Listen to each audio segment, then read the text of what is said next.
Subscribe now and press the bell icon. Never miss an update. Good morning बच्चों। English grammar में आज हम लोग शुरू करेंगे वॉइस यानी वाच, इसको हिंदी में बोलते हैं। वाच मतलब भाषा, बोली।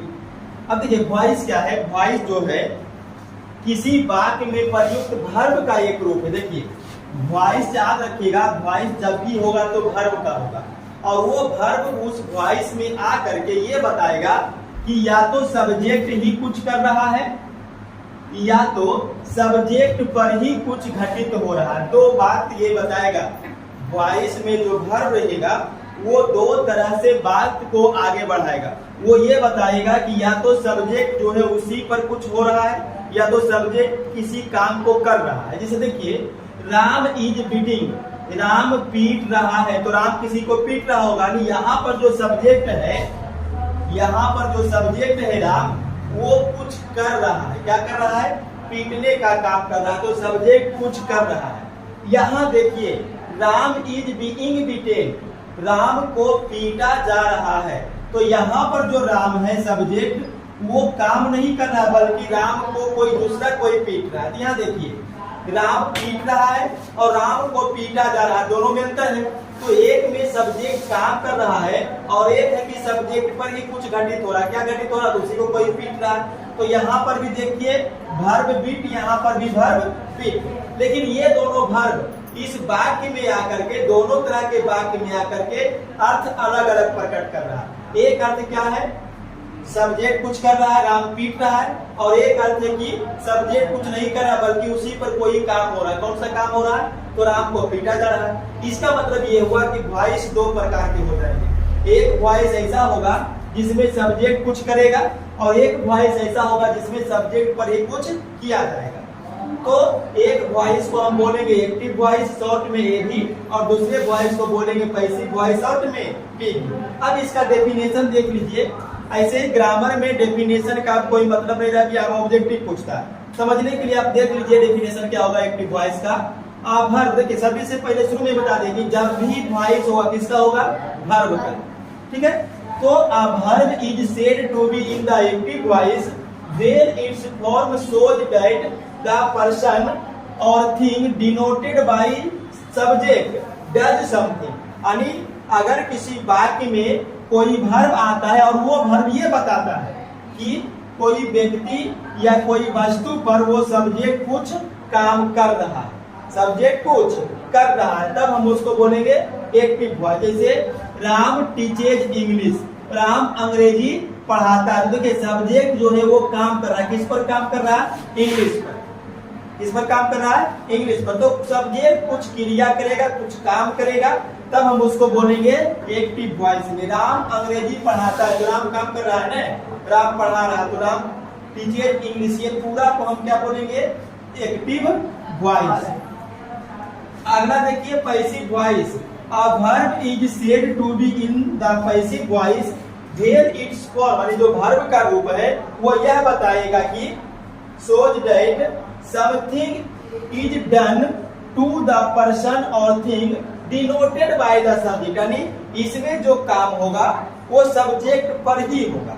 यानी एक ऐसा verb आएगा जो हमको ये बताएगा कि सब्जेक्ट काम नहीं कर रहा बल्कि सब्जेक्ट पर ही कोई काम हो रहा है। जैसे English is taut by Ram, अंग्रेजी राम के द्वारा पढ़ाया जाता है। इस वाक्य में सब्जेक्ट क्या है? किसका बात हो रहा है?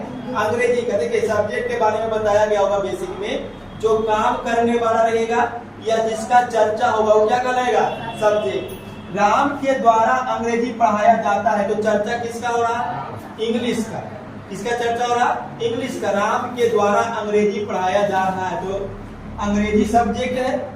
अब ये जो सब्जेक्ट है अंग्रेजी खुद तो काम कर रहा है, वो राम के द्वारा पढ़ाया जा रहा है, तो सब्जेक्ट पर कोई दूसरा काम कर रहा है। कौन काम कर रहा है? राम। तो ये वाला पूरा सेंटेंस को हम क्या बोलेंगे? Passive voice. तो ये तो आपका इंट्रो हो गया वॉइस का। वॉइस किसे कहेंगे?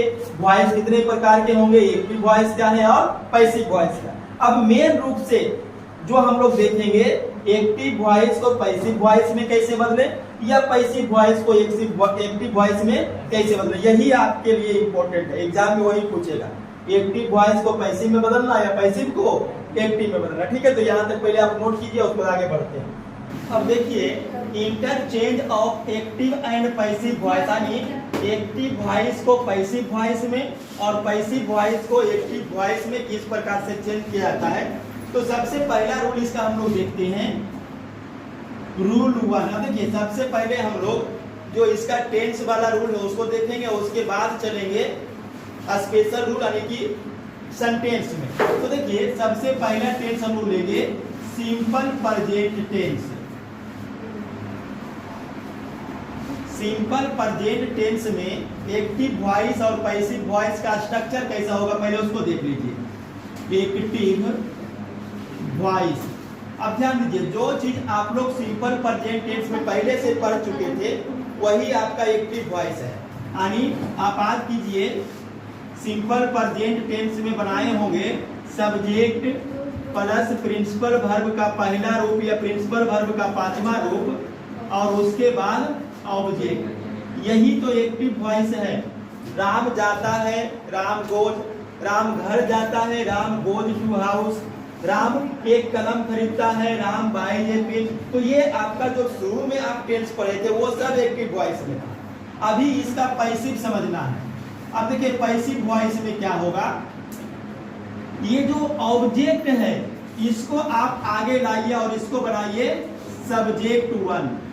तो एक्टिव वॉइस का ऑब्जेक्ट को सब्जेक्ट बनाना है पैसिव का, यानी उसका नाम हम लोग सब्जेक्ट 1 रख दिए। और आपको देखिए बताया गया होगा इंट्रो में कि जो वॉइस है वो किसका होता है, वर्ब का। तो मेन रूप से जो वर्ब है इसी को हमको चेंज करना है, किसमें, पैसिव में।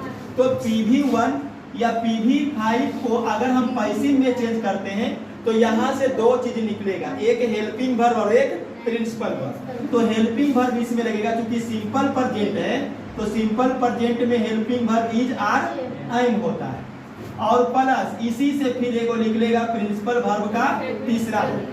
तो याद रखिएगा, पैसिव वॉइस में जितना भी यूज होगा वो प्रिंसिपल वर्ब का तीसरा रूप रहेगा, PV3 का प्रयोग होगा। उसके बाद प्लस देखिए, ये जो सब्जेक्ट है इसको आपको ले जाना है लास्ट में, और लास्ट में जाएगा तो इसको हम बोलेंगे बाई प्लस एजेंट। ये बन गया पैसिव वॉइस। अब फिर से समझिए, यहाँ पर जो PV1 या PV5 है उसका is are M plus PV3 निकला हुआ है, ऑब्जेक्ट का सब्जेक्ट 1 बना और जो सब्जेक्ट है उसका बाई प्लस एजेंट बना। तो यहाँ पर आप नोट में एक लिख लीजिएगा समझने के लिए कि यहाँ सब्जेक्ट 1 किसका है, तो एक्टिव वॉइस का ऑब्जेक्ट, ऑब्जेक्टिव केस का सब्जेक्ट फॉर्म है। देखिए, सब्जेक्ट 1 क्या है, तो एक्टिव वॉइस में जो ऑब्जेक्टिव केस था उसी का सब्जेक्टिव फॉर्म है। तथा एजेंट क्या है, तो एजेंट एक्टिव वॉइस का नॉमिनेटिव केस का ऑब्जेक्टिव केस है। अब देखिए, सब्जेक्टिव या नॉमिनेटिव दोनों एक ही होता है। तो जो एजेंट है वो सब्जेक्टिव केस का क्या है, ऑब्जेक्टिव केस। अब यहाँ पर थोड़ा सा एक नोट और देख लीजिए कि क्या ऑब्जेक्ट में रहेगा तो क्या सब्जेक्ट 1 लगाना है, क्या सब्जेक्ट में रहेगा तो क्या एजेंट लगाना है। तो यहाँ पर देखिए, सब्जेक्ट 1 और इसका ऑब्जेक्ट, या फिर सब्जेक्ट 1 को उल्टा लिख दिए, ऑब्जेक्ट और सब्जेक्ट 1, या फिर अगर इधर से हम देखते हैं तो सब्जेक्ट और इधर आके क्या बनेगा, एजेंट। तो दोनों के लिए ऑब्जेक्ट का सब्जेक्ट 1 करिए, ऑब्जेक्ट का सब्जेक्ट 1 या सब्जेक्ट का एजेंट करिए, क्या होगा देखिए। ऑब्जेक्ट में देखिए, अगर मी है तो सब्जेक्ट 1 में आई होगा, और अगर सब्जेक्ट में आई है तो एजेंट में मी होगा। उसके बाद अस रहेगा ऑब्जेक्ट में तो सब्जेक्ट 1 में बी होगा, और सब्जेक्ट में बी है तो एजेंट में अस होगा। दोनों तरफ से ये चलेगा। उसके बाद यू, दोनों तरफ यू ही रहेगा। उसके बाद अगर यहाँ पर हिम रहेगा तो यहाँ ही हो जाएगा, यही का हिम होगा। उसके बाद हर रहेगा तो सी होगा। उसके बाद ईट रहेगा तो इसका ईट हो जाएगा, और यहाँ पर अगर देव रहेगा तो यहाँ पर दे हो जाएगा। और नाउन में नो चेंज होगा, नाउन में नो चेंज, यानी नाउन जो रहेगा वो नाउन ही रहेगा। जैसे यहाँ पर मान लीजिए कि सब्जेक्ट में रहे राम तो एजेंट में जाकर के भी राम ही होगा, या ऑब्जेक्ट में रहे मोहन तो सब्जेक्ट बना करके भी मोहन ही रहेगा। नाउन में कोई चेंज नहीं। चेंज किसमें होगा? प्रोनाउन में। इसमें प्रोनाउन। जैसे इसका एक एग्जांपल देखिए, उसके बाद इसको समझिएगा। एग्जांपल देखिए, आई रीड इंग्लिश, मैं अंग्रेजी पढ़ता हूं। अब सबसे पहले आपको ये देखना है कि ये एक्टिव वॉइस में है या पैसिव वॉइस में। तो एक्टिव वॉइस या पैसिव वॉइस किससे पकड़िएगा? वर्ब से, क्योंकि वॉइस वर्ब का होता है। देखिए यहाँ पर आई क्या है? सब्जेक्ट। रीड क्या है? वर्ब का पहला रूप, और इंग्लिश क्या हो गया? ऑब्जेक्ट। अब ध्यान दीजिए, वर्ब का पहला रूप किस में आता है? तो एक्टिव में। तो ये है एक्टिव वॉइस। अगर ये एक्टिव वॉइस है जिसको बदलना पड़ेगा पैसिव में। अब पैसिव में बदलने के लिए क्या कीजिएगा? देखिए ध्यान से, ये जो इंग्लिश है ऑब्जेक्ट, इसका बनाएंगे सब्जेक्ट। अब इंग्लिश क्या है? कोई नाउन है तो नाउन में नो चेंज, तो इंग्लिश को इंग्लिश ही रहने दीजिए। उसके बाद ये जो वर्ब है इससे दो चीज निकालिएगा, एक तो helping verb, is are am, English singular है तो इज लग गया। उसके बाद तीसरा, तो रीड का संयोग ऐसा आ गया है कि रीड का तीसरा भी रीड ही होता है, तो ये रीड तीसरा रूप है, यहाँ पर पहला नहीं है। उसके बाद बाई और सब्जेक्ट का एजेंट। अब देखिए ये जो सब्जेक्ट है आई, इसका एजेंट क्या होगा? मी होगा। तो बाई मी लगाइएगा, ये क्या बन जाएगा? पैसिव। और एक आध एग्जाम्पल देखिए, एग्जाम्पल नंबर 2, ही टीचेज अस। अब देखिए ही सब्जेक्ट है, टीचेज, टीच मने पढ़ाना, और ईएस जुड़ गया है तो वर्ब का पांचवा रूप हो गया, वर्ब का पांचवा रूप। और ये ऑब्जेक्ट है। अब देखिए सब्जेक्ट प्रिंसिपल वर्ब का पांचवा रूप, और ऑब्जेक्ट किस में आएगा? एक्टिव वर्ब में, यानी एक्टिव वॉइस में। तो अगर ये एक्टिव वर्ब है, एक्टिव वॉइस है, तो इसको हमको चेंज करना है पैसिव में। अब पैसिव में चेंज करने के लिए क्या करना होगा? तो पीछे का जो है ऑब्जेक्ट, इसको बनाना है सब्जेक्ट 1। अब देखिए ऑब्जेक्ट में अगर अस है तो इसका सब्जेक्ट 1 बी होगा, तो बी लगा दीजिए। और इससे दो गो लिख लेगा, वर्ब से दो गो, एगो हेल्पिंग वर्ब, एगो प्रिंसिपल वर्ब का तीसरा रूप। तो बी के साथ कौन सा हेल्पिंग वर्ब आएगा? आर। बी के साथ आर। प्रिंसिपल वर्ब का तीसरा रूप टाउट होता है, टीच का तीसरा टाउट।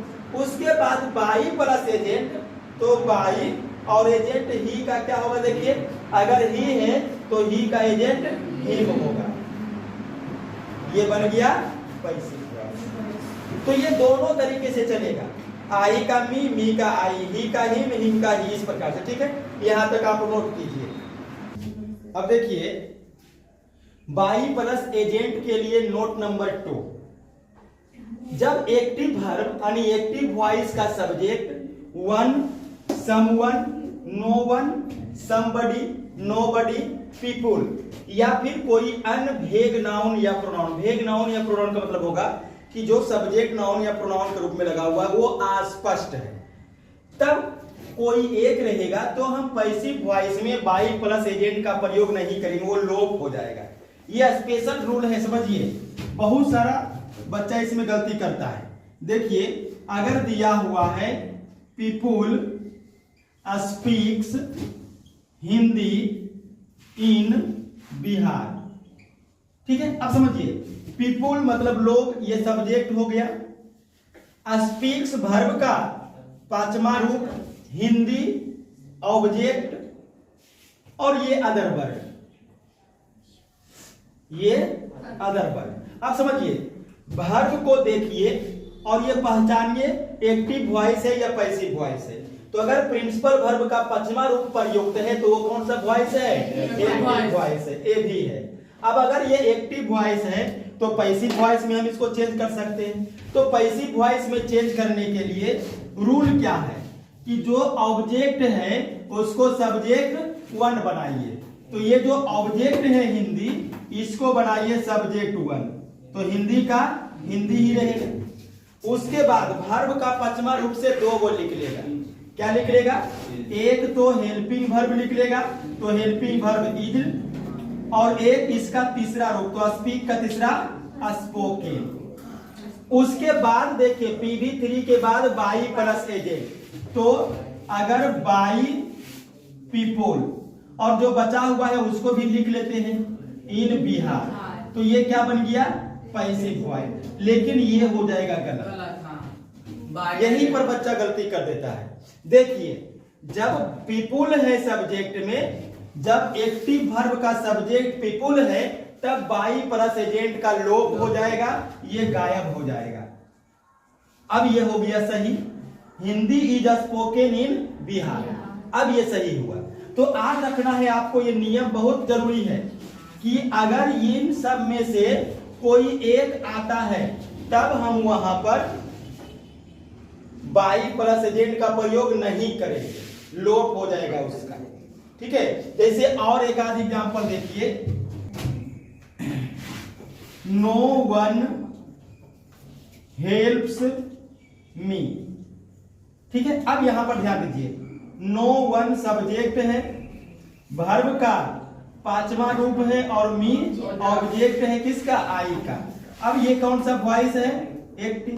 अब अगर हम इसका पैसिव बनाते हैं तो ऑब्जेक्ट का सब्जेक्ट 1, मी का आई, और इससे 2 को निकलेगा एम और PV3, तो एम और PV3 और अगर हम इसके बाद चलते हैं बाई और एजेंट नो वन, तो ये हो जाएगा गलत। क्यों गलत हुआ? कि अगर सब्जेक्ट के रूप में एक्टिव वॉइस में नो वन रहता है तो पैसिव में बाई एजेंट का लोप हो जाता है, इसको लोप कर दीजिए, लोप मतलब खत्म कर दीजिए, यहीं तक बनेगा पैसिव में।